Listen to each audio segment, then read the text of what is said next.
ये कहानी एक सादा से घर की है। इस घर में 3 लोग रहते हैं। शांता देवी इस घर की सास हैं। उनका बेटा रमेश और बहू कविता। घर एक ही है मगर सोच अलग अलग है। कविता, मुझे लगता है तुम मुझे अपना नहीं समझती। माँ जी, मैं पूरी कोशिश करती हूँ। रोज वही कमरा, वही बात, सिर्फ अल्फाज बदलते रहते हैं। तुम बहुत कम बोलती हो, मुझे ये बात चुभती है। माँ जी, कभी कभी खामोशी भी इज्जत होती है। रमेश बीच में फंस जाता है। माँ, कविता का इरादा गलत नहीं। तुम बीवी की तरफ हो गए हो। कविता कुछ नहीं कहती, वो चुप रहना ही बेहतर समझती है। रात का वक्त है। कविता अकेली कमरे में है। कोई आवाज नहीं, सिर्फ सोच। वो सोचती है कि अगर खामोशी से रिश्ता बच सकता है तो वो खामोशी कबूल है। उसी रात शांता देवी की तबीयत शांता देवी कविता को बुलाती है। कविता, कहाँ हो तुम? यहाँ आओ जल्दी। माँ जी, मैं यहीं हूँ। आप आराम करें, मैं आपके पास ही हूँ। सुबह शांता देवी की आंखें खुलती हैं। तुम रात भर यहीं थी क्या? जी माँ जी, भला मैं अपनी माँ को कैसे छोड़ सकती हूँ। अगला दिन सब कुछ बदल सा गया। वही घर था मगर दिल बदल चुके थे। नजरिया बदल गया था। दिलों में मोहब्बत आ गई।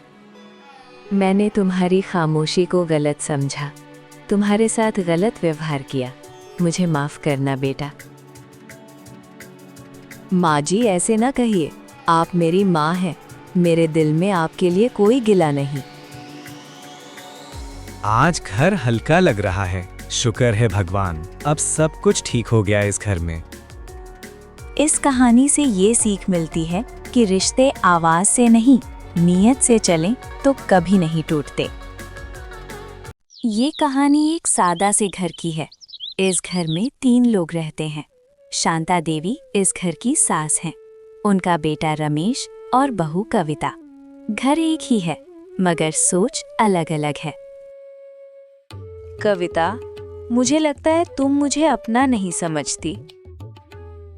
माँ जी, मैं पूरी कोशिश करती हूँ। रोज वही कमरा, वही बात, सिर्फ अल्फाज बदलते रहते हैं। तुम बहुत कम बोलती हो, मुझे ये बात चुभती है। माँ जी, कभी कभी खामोशी भी इज्जत होती है। रमेश बीच में फंस जाता है। माँ, कविता का इरादा गलत नहीं। तुम बीवी की तरफ हो गए हो। कविता कुछ नहीं कहती, वो चुप रहना ही बेहतर समझती है। रात का वक्त है। कविता अकेली कमरे में है। कोई आवाज नहीं, सिर्फ सोच। वो सोचती है कि अगर खामोशी से रिश्ता बच सकता है तो वो खामोशी कबूल है।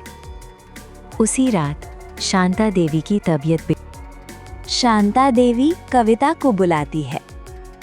कविता, कहाँ हो तुम? यहाँ आओ जल्दी। माँ जी, मैं यहीं हूँ। आप आराम करें, मैं आपके पास ही हूँ। सुबह शांता देवी की आंखें खुलती हैं। तुम रात भर यहीं थी क्या? जी माँ जी, भला मैं अपनी माँ को कैसे छोड़ सकती हूँ। अगला दिन सब कुछ बदल सा गया। वही घर था मगर दिल बदल चुके थे। नजरिया बदल गया था। दिलों में मोहब्बत आ गई।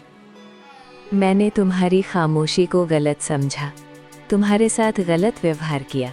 मुझे माफ करना बेटा। माँ जी, ऐसे ना कहिए। आप मेरी माँ हैं। मेरे दिल में आपके लिए कोई गिला नहीं। आज घर हल्का लग रहा है। शुक्र है भगवान, अब सब कुछ ठीक हो गया इस घर में। इस कहानी से ये सीख मिलती है कि रिश्ते आवाज से नहीं, नीयत से चलें तो कभी नहीं टूटते।